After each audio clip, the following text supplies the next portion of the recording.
So I'm just going to dive into this. So when me and Owen were talking about what we were going to, we thought, let's have an event because it'd be really great to meet people. And then I think after that we thought, what do we actually do at an event? And so we thought we should have some presentations that make sense. And we went off and we wrote our own presentations. And I've just sat there for the first time listening to Owen's presentation and realised that there's a little bit of overlap in what we've talked about. So great minds think alike, or fools seldom differ, whatever your preference is.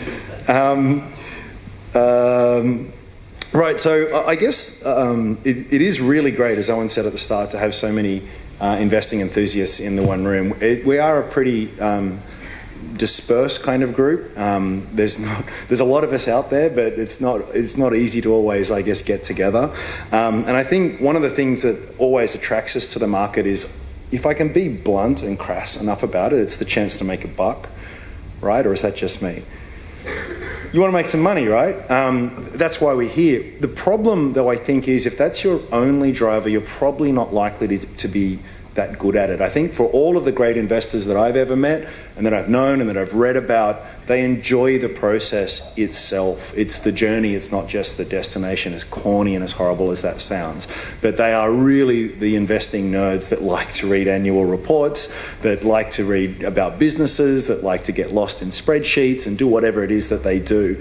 I think the reason why that's important is that investing, or at least investing well and doing it in the way that I guess we're talking about, if you're a stock picker rather than someone who just takes a very broad approach, it's really bloody hard. It's like ridiculously hard, and it needs a fair amount of skill. And like anything that requires skill, if it's tennis or playing the piano or writing, you're only going to get better at that if you do a lot of practice, you learn from your experiences, you educate yourself and all of that kind of stuff. And frankly, you're only going to do that if it's something that you enjoy. I guarantee anyone in this room could be a fantastic tap dancer.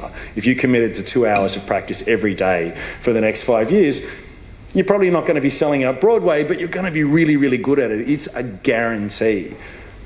It's an absolute guarantee, and it's exactly the same with investing. And the trouble with investing that I've found, I've been in the industry for 20 years now, is that everyone gets excited about the dollars, everyone wants to do it, they see the sexy stories, they see the stories like Prometheus, the stock that I'm going to pitch you as well, and they get super excited, forgetting that there's a lot of work that goes into that kind of stuff. And there's also a lot of silent evidence too, a lot of things that don't go so well that a lot of people aren't really happy to talk about.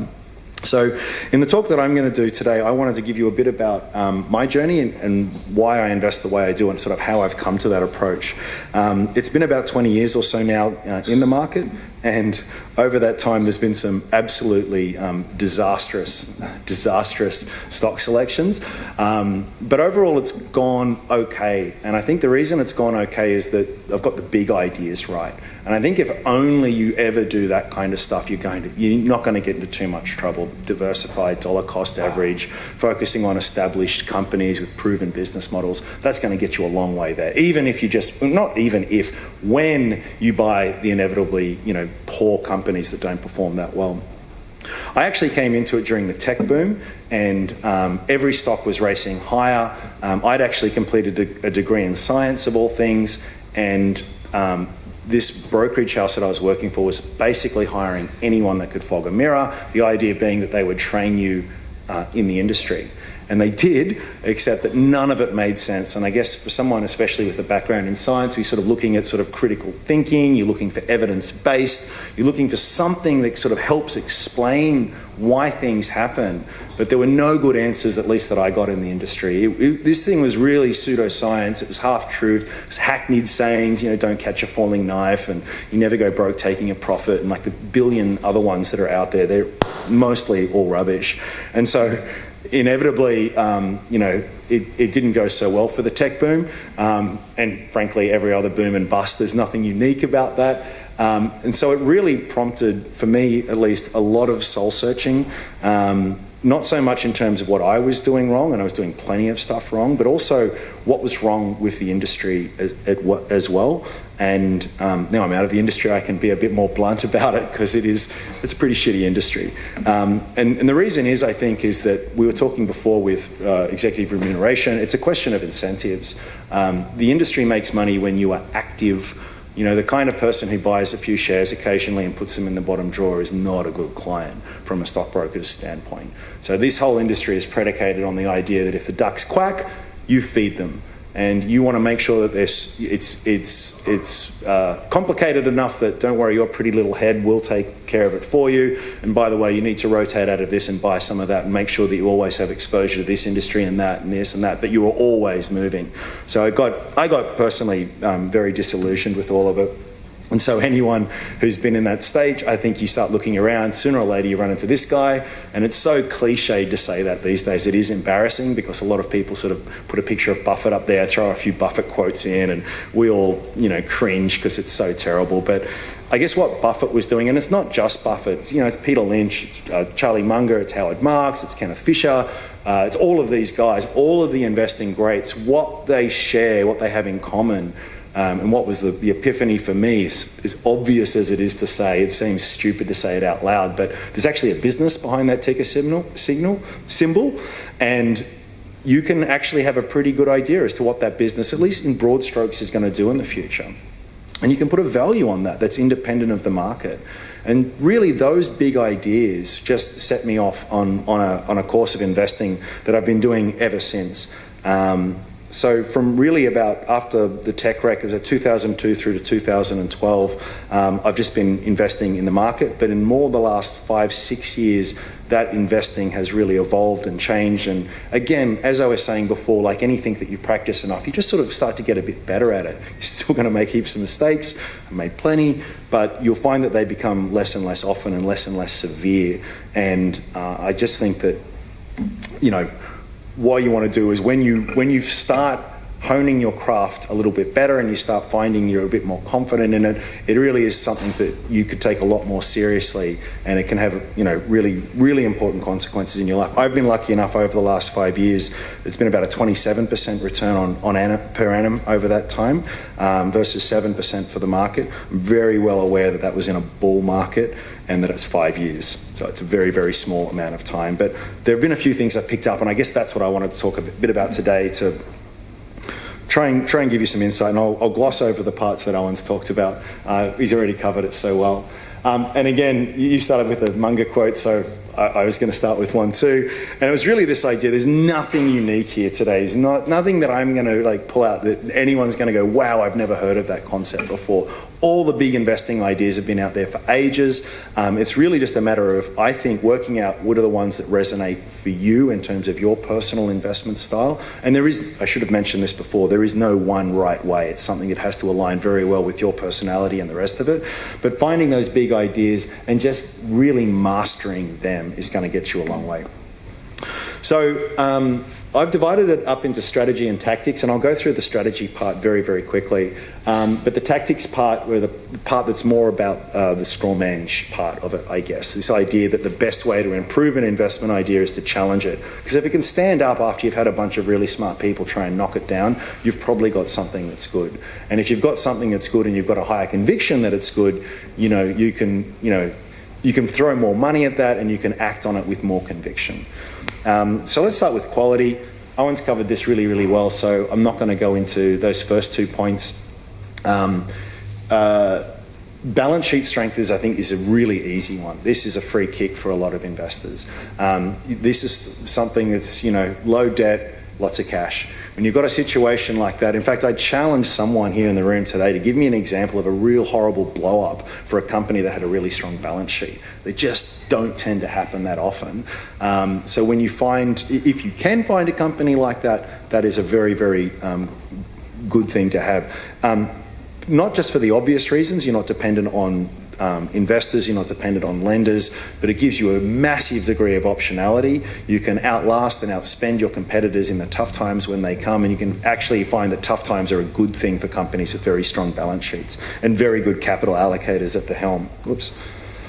I also like capital light businesses, so that just means you don't need to put a lot of money into this business to get it going. So nothing I love better than putting the boot into mining companies. I'm sorry, I know a lot of people love them, but they're really shitty companies. And they are, because they take millions and millions to get going, and any money that you do end up making, if you do, you've got to reinvest into the next kind of mine and all this heavy stuff. But when you've got some of these software business, Pro Medicus is a great example of that. Doesn't cost much to set up, relatively doesn't cost much to run, and it throws off what the accountants call free cash flow, cash that's left after paying for all of the important business occurrences and reinvestment in investments, etc. And importantly, they can take that and then invest it again. And we're showing you that return on capital for Pro Medicus, 20% plus. If you've got an opportunity to invest with a high degree of conviction at 20%, these companies should be keeping as much money as they can and throwing that back into this compounding machine that they have got. Reliable earnings is another one. I'll talk about valuation in a moment, but valuation really depends on two things. It's about trying to predict cash flows, and it's about discounting them back to today's value. No one's ever going to be able to predict cash flows perfectly, but some businesses are a hell of a lot easier than others. So those that have more reliable earnings, and again, rely on Owen's example here, when you've got all these subscribers that are in multi-year contracts, that's a pretty good baseline to work for. I also like businesses that have really clear growth drivers. The best businesses do grow, and growth covers a lot of valuation sin. So it's not impossible to make money out of declining companies or stagnant companies, but it's a lot harder. So you want a business that's likely to grow at a decent rate. And so what is it? You need to identify it. Is the industry itself growing? Are they launching into new geographies? Perhaps they're going on an acquisition spree. Perhaps it's a cost-out strategy, or management's starting to get desperate by the time it starts to get to some of these things. But, what is it? Can you identify it? And can you have some hope of roughly quantifying that? And finally, quality management, which Owen touched on really well. But value is the next big thing here. And I think value is a really loaded term. If you sort of say that I'm a value investor, everyone assumes that you just like low PE stocks. And yeah, I guess who doesn't like a low PE stock? But often low PE stocks are low for a reason. I think, again, to quote Munger, all sensible investing is value investing. My personal approach at the moment is it's very much on what they call GARP, growth at reasonable price. So very fast-growing companies, we're going to talk about a few here tonight, but you still can overpay for a really wonderful business, and you need to always, I think, have valuation front of mind. So what is valuation? It's this thing that we can define really specifically, really accurately. Intrinsic value, quite simply, is the sum of all of the cash flows associated with a business adjusted for time. That's all it is. It's just based on this very obvious notion that $1 today is worth a lot more than $1 in 10 years' time. And if you don't understand that, we should talk afterwards and we can make a couple of deals, because there's a bridge I want to sell you. It's really, really obvious when you think about it. And so what we're really trying to do is, and again, not get too fancy, but at least have a think about that. And you will find that whatever you get spit out of your calculator or your spreadsheet is going to be a very, very rough guess. You are having to forecast a whole bunch of different things, and you're going to be wrong on all of those kinds of things. And there are going to be things that, even though that are just going to be a personal subjective decision, such as what discount rate do you use, and all of these other kinds of things. But it's an extremely valuable process because it forces you to think a bit about the business. How's this thing likely to grow? What needs to happen for me to sort of get the kind of return that I'm looking for? And for me, it's very much about being this roughly right and not precisely wrong. You see the brokers do it all the time. They'll publish your intrinsic value that's got 10 decimal places after it. It's ridiculous, I think if you're getting to that level of sophistication, you are kidding yourself. The world is far too complex to ever have that degree of accuracy. And this is one of the great tragedies, I think, with a lot of super, super smart people. And again, Buffett talks a lot about this as well, is that investing isn't a game where the guy with the 200-point IQ is the person that wins. It's more often the girl, in fact, that has the better temperament, that can approach this in a way where they're just not going to do dumb things and react to emotion. I think finally with value, it just gives you that anchor point. The question was asked before, when do you sell? And I think that answers it. It gives you a really great foundation for that. Everyone else will deny it, but I think a lot of people pretty much will make that decision based on what the share market is doing. They use the market to inform them, not to serve them, and it's a really, really dumb thing to do. If you're just following what everyone else is doing, you're going to get the same results as everyone else, and we're all going to be lemmings. So you need that anchor point. But of course, as Howard Marks says, and if you haven't read his book, The Most Important Thing, I'd really encourage you to do it. But one of the most important things is that you've got to have not only do you need a sense of value, but you need to be able to have some conviction behind that. Because as much as we all say that, oh, wow, if only Afterpay was at $2, I'd run and I'd back up the truck, that's BS, frankly. I reckon if that happened, you think about where it is today and where it would how much it would have to fall to get to $2. Most people are not going to be buying in that scenario. So you need to have the strength of your convictions to act on that, and also be patient enough to recognise that even if you are 100% accurate, it's going to take time for the market to agree with you. The next big thing for me is concentration. So this is talking about the portfolio. Everyone talks about diversification. Diversification is super important. Make sure you diversify. But I think it just gets silly after a while. There's heaps of charts like this out there. I'm sure you've probably seen it before. It just shows you how quickly risk drops as you add stocks to a portfolio. And that's just measured in standard deviation. But the key thing here is that once you get to about 50, depends on what study, but around about 15, that risk is about as low as it's going to get. So why go beyond that? And don't forget as well, diversification, super diversification, a huge amount of diversification is going to diversify the winners just as much as it diversifies the losers. So if you've got a stock that's gone up 10x and you've got 100 other stocks in your portfolio, you're not really going to move the dial that much. So I think concentration for me works pretty well. It's also this idea of opportunity cost. We've only got limited amount of money. Even if you're Buffett, there's a finite amount there, and you've got a choice as to what stocks you can put your money behind. And for me, I want about the 10 best businesses that are out there that I can find. So if I've decided one morning that I want to have a 20 stock portfolio, I've now got to find another 10 companies that aren't as good as the ones I've already got. So I'm consciously making the decision to go down the value or the quality curve. And I just don't think that makes a lot of sense. Great companies are very rare for a start. And you just become this jack of all trades and master of none.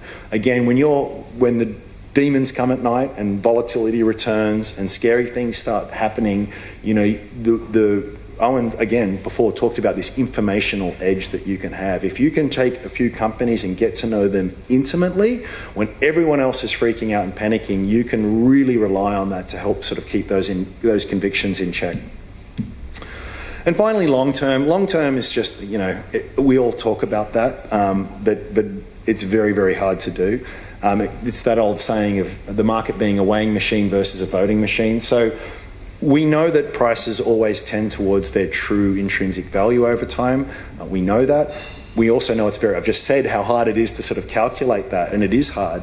But trying to predict market sentiment is diabolically hard. I mean, how do you do that? You tell me, what mood is Mr. Market going to be in next month, or the month after that, or 6 years' time in a year? It's very, very, very difficult. So if you're going to do all your work and do all these other things that we've talked about, you can get it absolutely right. In fact, I've got a chart here. There's a great chart of Cochlear. Back to 2008, 10-year performance. We all know it's been fantastic. It's been incredible. But most of the time, like any great company, it's actually spent in a drawdown. That is, it's been trading at a price that is below a previous high. And that happens for all of the great companies. So it tells you a couple of things. One, great company, it takes time for that to be recognized and to be realized on the market. And then when even everything is going right, it's not exactly going to be going right then and there on the market. So you need to have this long-term view to see all of this kind of stuff mature. As Buffett said, if someone's sitting in the shade today, it's because someone planted a tree 20 years ago. It just takes time. Another thing is really obvious. We talk about compounding all the time. Compounding is just this beautiful thing that is really the secret to success for all of the great investors that are out there. Buffett didn't make his first billion until he was 60 or something like that, wasn't it? And then it started to go very rapidly. Compounding is best illustrated by, you've probably heard the chessboard analogy. One I heard the other day, which was really cool, which is that if you fold a piece of paper 103 times, has to be a pretty big piece of paper obviously, you've got something that's thicker than the observable universe. That's how powerful compounding is. But, after 2 years, you're not going to notice it. After 3, after 4, you're not really going to notice it. It takes time to get going. And what all the investment, I think it was Ken Fisher who basically said, whatever you do with compounding is don't interrupt it. That is the worst thing that you can do. So for all of these reasons, I think you really need to have a long-term view. And I'm really saying 3 to 5 years minimum, and ideally much, much, much longer. The other thing that I should mention about long-term is that brokers like to say buy and hold is dead and it's really stupid and all of these other kinds of things. And I think it gets confused with this notion that if you're a buy and hold investor, you must buy and you must hold regardless of what's happening. So, the business has just collapsed, your thesis is out the window, but you just must hold. And that is stupid. So it's better to approach it with a view of buy to hold. I'm intending to hold this for at least 3 to 5 years, hopefully longer, but if something changes tomorrow, I'm happy to get out straight then and there. And when I say something changes, not because the share price may have dropped or an Icelandic volcano erupted or something weird that affected the market, but something that's fundamental with your business has changed. Another thing just on long term, this is a really great chart from Market Index. Every little, you probably can't see it, every little rectangle here is just a year. And along the bottom, if I can bring this up, the take-home message here is that the market is going to spend, this is with dividends included, at least 1 in 4 years are going to be negative. Without dividends, it's actually more like 1 in 3 years. So you kind of need a bit of long-term in there to, ride past those inevitabilities. The good news is that the longer that holding period extends out, the more those returns converge to a very attractive level. And in fact, on the Aussie market, there is no 10-year period in history, even if you go back to when it was just the Melbourne exchange, where there was a 10-year period where you would have lost money. So if you bought the absolute peak of the market in 2007, you've been made whole since then. If you did it in 1987, 2000, you name it, you've actually made your money back. You're not at a loss anymore. The returns might not be that fantastic. You can see here that 4% was the lowest 10-year period that we've had. But there it is. So the other thing I really wanted to talk about and focus more on were these tactics. These are the things that sort of help you achieve your strategy, and I think they're vitally, vitally important. Owen touched on this as well. It's also this idea of spelling out your investment thesis. And I can't stress this enough. I mean, especially when you're in our game, every time you catch up with a family barbecue, you're at the pub with someone, someone will tell you about this great stock that they've found, and they want to tell you all about it. And then my first question is usually great, what do they do? And the answer is often, I don't know, but, my taxi driver said it was a really good idea. You don't have to understand it, you perhaps as well as Mr. Buffett might be able to understand something, but you need to be able to outline the big brush strokes. If you can't do it, you've got no business in holding shares in that company. And by the way, don't feel ashamed if you can't. I would say 90% of the stuff that comes across my desk, I just throw in the too hard basket because it's too hard for someone like me. I'm just not smart enough to be an expert in all of these different companies and industries, so there's no shame in putting it aside. But whatever you do, write it down. That you could actually look someone in the eye and say, this is why I think it's a good share to buy. This is why I think its earnings are going to be higher in the future. This is why I think it's good value. The other good thing about that is that it actually defines in advance. Again, the question was asked, when do you sell? Well, you've defined it in advance, because the one thing that we're really good at is changing or justifying our actions after the fact. I've done it before, really not that long ago, where you'd sort of see this company, I had a particular thesis on it, it broke dramatically, but then the share price would come back 50%, and you go, well, now it's in the price, and you would rationalize all the way down. If you've identified in advance what's going to cause you to sell, you're going to make much smarter decisions. Everyone's greatest investing icon, Mr. Donald Trump, said a lot of dumb things. One thing he said smart in The Art of the Deal, which I haven't read, but I did Google this, was that if you manage the downside, the upside will take care of itself. So this is this idea that when you're putting together this investment thesis, we're all going to talk about why it's going to go so good. We don't talk about necessarily why it's going to blow up, but we really need to focus on that. And you don't really need me to articulate this too much. We've all got dogs in our portfolio, or we've had them in the past. Think about how good your average return would be if you just took out 1 or 2 of the worst performers. your average goes up significantly. So what's the goal of what we're doing here? It's to get a really nice high average return. And our focus on getting that nice high average return is by finding really, really, really great stocks. But we can improve that average just as much by getting rid of the crap. The next few, as I said, there's nothing original in this talk. It's all been stolen blatantly off other people. But the next thing that I think is really important for the tactics that I use, and this is incredibly rare in a highly male-dominated industry, is be humble and don't let that ego get in the way. George Soros talks about it a lot, the idea that, you know, he's going to be wrong. So, and he knows that, and he really goes out of his way to try and prove that. Munger's got a billion sayings on this. He talks about it all the time. A really great quote there that I'll let you read, but another way he frames that is saying that whenever you're talking to another investor or someone who's got the opposite view to you, so if you're bullish on something, you need to go find a bear, and you need to be able to better articulate the bear case than they can. You don't have to agree with it, obviously, but if you can't do that, again, you've got no business holding the shares. So it's super, super, super important. Elon Musk, I'll out myself as a bit of a fanboy. I think he's pretty cool. Despite all of his failings, but he also takes this approach as well. And in fact, I had about 10 slides, and I thought this is getting crazy. I really need to cut it back. But it's such a consistent theme across all the investing grades, and it doesn't get nearly as much airtime as it should, because one of the commodities that we want as consumers of financial products, and the Royal Commission is starting to find this out, but brokers have known it for a long time. The best product they've got is certainty.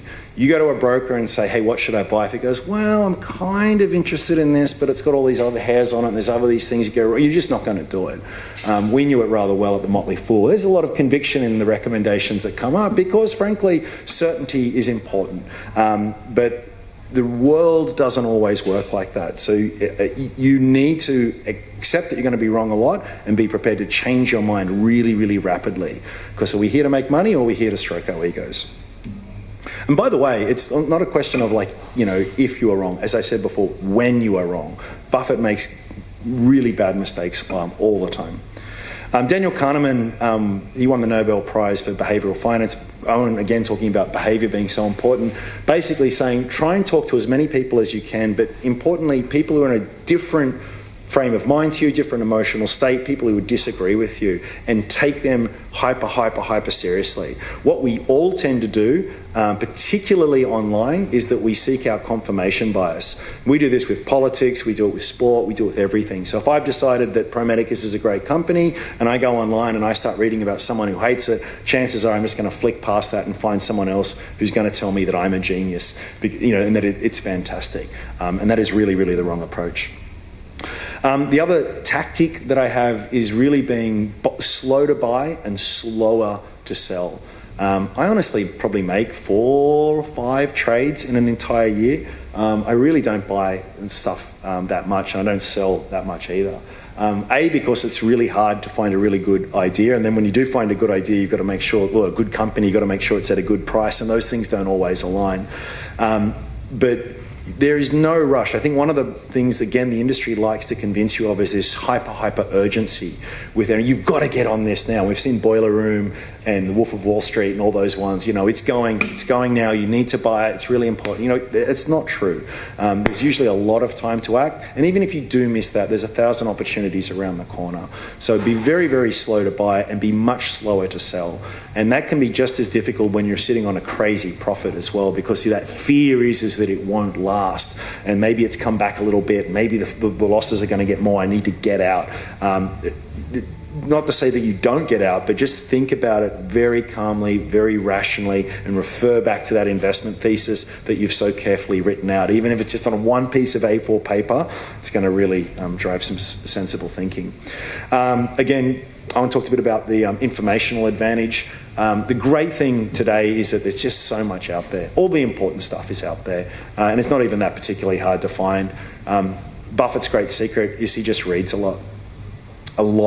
And it's not just him and Munger. In fact, Munger talks a lot about not just reading about finance and investing, he'll read about unrelated things, biology, for example, or rockets, or psychology, you name it. But there are things that all sort of feed into this lattice work of ideas that can really give you that edge. And again, this comes back to what I was saying right at the beginning. A lot of people, it's not going to float their boat, and I get that. It's pretty nerdy stuff. It's pretty boring stuff. But if that's how you find it, then buy an index fund and you'll go really well. You'll outperform most of the experts. But if you do want to be a stock picker and you do want to take it a bit more seriously, unfortunately, there's no shortcut to any of this stuff. I think you've got a list of books on the website, do you? Recommended reading? That's well worth checking out as well, because again, for $20 you can get the wisdom from people who've been doing this for decades and demonstrably been doing it very, very well. There's no secret to what they're doing, and it's all out there. One final thing I'll say is that there are, this is Monash Pabrai. He's a really famous Indian investor, and he's a big Buffett acolyte as well. But he's big on this idea of what he calls cloning, which is just blatantly copying other people's ideas.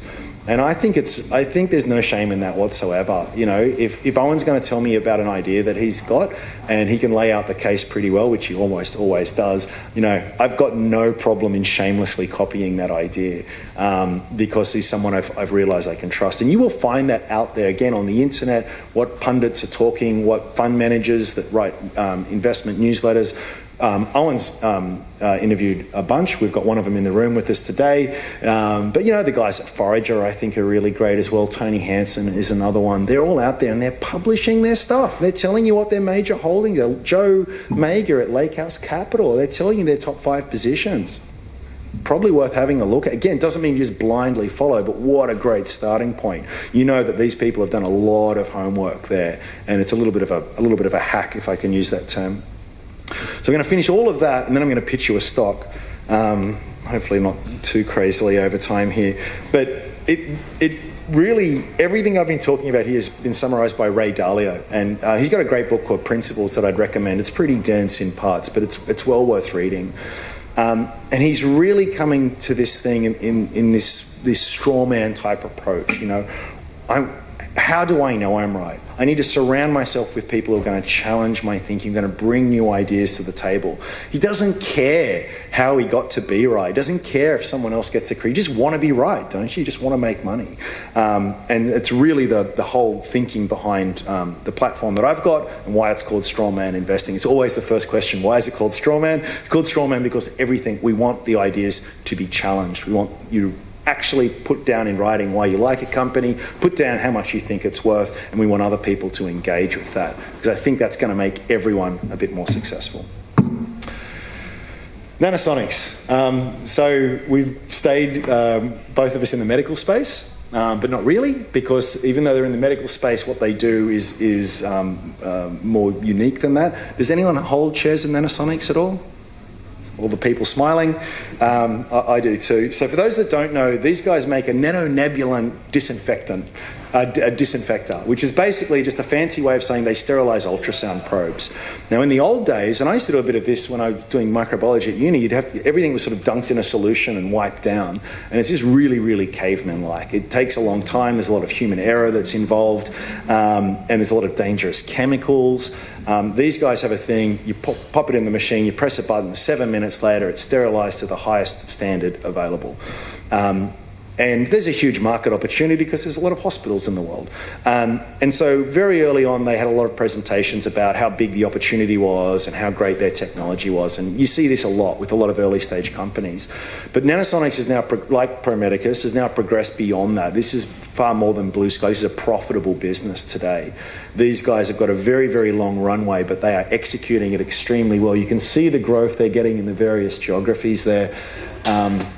And what's really great about this business is, despite this very phenomenal growth, this very definite first mover advantage, they are a long way in front of the competition, is that the orange is the market share they don't have. In fact, no one has. That's the opportunity that's available to them.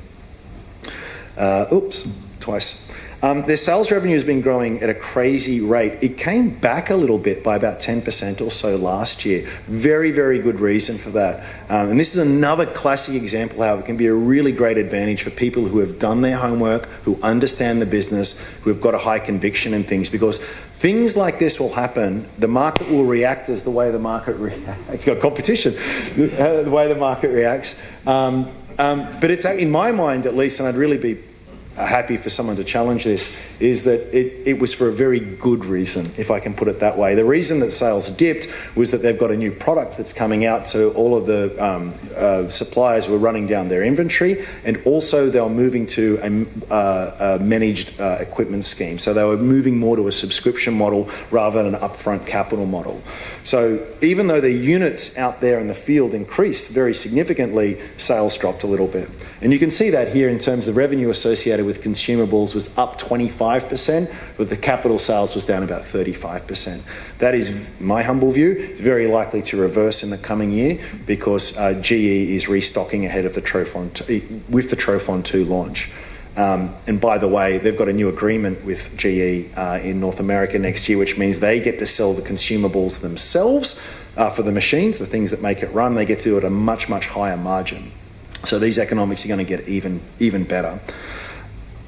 That reminds me, I didn't even mention the best thing about these guys. Everyone familiar with the Gillette business model? Sell you a razor, not too expensive, and then really charge you for the actual razors itself. These guys do the same thing. You buy the unit, it's about $8,000 US, depending on who's buying it.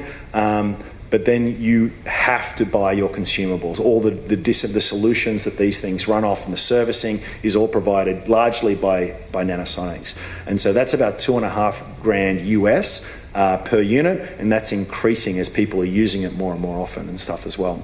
So what's really nice about that is, I'm getting a little bit ahead of myself, is that it comes back to that reliable earnings thing that I was talking about before. Huge amount of visibility in what these guys are going to be earning. Not only have they got the lead here, they're likely to sustain it, in my view. Despite their success, they are really increasing the amount of R&D that they're doing. They're taking that technology, they're putting it into at least 1 or 2 new products that will be released in the next few years. And they've already got the distribution, they've already got the brand name value, and they've largely got the technology. They'll just be applying it to something other than ultrasound probes. The other nice thing about this company is a big regulatory tailwind behind it. Hospital administrators are scared to death about litigation and all these other kinds of things. If you can prove you've got the highest standard of disinfectant technology there, it protects you a lot as a hospital, and these guys really like it. Oh, and that's the cash, by the way. So $70 million in cash in the bank and 0 debt. You know, for a company that's 700 million or so market cap, that is a big, big chunk of change. And I would argue very strenuously that there's no such thing as a recession-proof business, but this is about as close as you can get. These guys, ultrasound technicians, doctors, and the rest of it aren't going to not disinfect their probe because the economy's in a bit of a funk. Yes, they're not perfectly immune from it, but I think it's a very, very solid business. And also, if you're a little bit worried about Australia, I'm not necessarily saying that you should be, most of the money comes from offshore as well. So it's a great way to get offshore exposure while you're still on the ASX. Another nice little, so I talked about growth drivers before, another nice little growth driver is that the existing Trophon 1 units that they've got out in the field, they only last 5 to 7 years. So there's a replacement cycle coming up as well. People who have known the technology, use it, and have already embraced it, will upgrade to a newer unit as well. So there's another sort of pipeline, another driver of growth. So what are the moats here? I think there's some pretty substantial switching costs, particularly, I just said before that contracts aren't the strongest moat in the world, and I'm just putting it up here. It is a moat, probably not the strongest one, but these managed equipment schemes are under for a multi-year period as well. And to switch to another one, there's more than just what you have to do in terms of the hardware there. There's a whole bunch of procedure and everything else that goes around what happens in a hospital as well. So there's a lot of retraining. It's very, very hard to do. Another good example is that when the Cochlear recall happened, everyone assumed that they were going to go to the competitor, you remember. Of course, it didn't happen because not so much, well, partly because it's such a great product, such a great brand, but because all the infrastructure around that, all the people who have been trained on cochlear technology weren't going to retool and just throw away everything and start afresh. There's similar things at play here with Nanosonics. There's patents as well, and there's a network effect, a little bit of a network effect, in the sense that this is becoming more and more the standard of care. And so anyone who's been in sales will know when you first knock on the door and say, hey, buy my product, it's really great. It's a very, very hard thing to do. When you say that all of your competitors are using my product, that is a much easier sale. No one ever got fired for hiring IBM, is the old saying. And so as this becomes more and more the dominant thing, there's a little bit of a network effect there. Finally, what are the risks? What can go wrong with Nanosonics? Well, plenty can go wrong with it, frankly. Almost certainly the share price is going to be super volatile. It's just the nature of this thing. So it could be half its price next year. I've got no idea. So that's just normal volatility risk. But someone could come up with a better mousetrap. There is sometimes a bit of a negative with having a huge pile of cash at your disposal. Management might go on a big acquisition strategy and just torch a whole bunch of cash. It happens all the time. Most acquisitions don't work out. They could have a breakdown in one of their distributor relationships. The regulatory change, which is a positive for them now, the winds there might shift. And I think there's also reputational damage. If it was shown that one of their devices didn't disinfect and someone got some horrible infection, that's not going to be too good for them. So these are the things I'm sort of keeping an eye out to make sure don't change too dramatically. So on Strawman, I've added a valuation. I'd encourage you to go check it out. $2.50-ish. It was $3. I adjusted some of my assumptions in terms of the margin that they were on with the consumables, and also the FX rate. It changed some of the assumptions there as well. They're all just guesses, but you've got to put some kind of number in, and I reckon about $2.80 is about fair for a company like this. Any questions?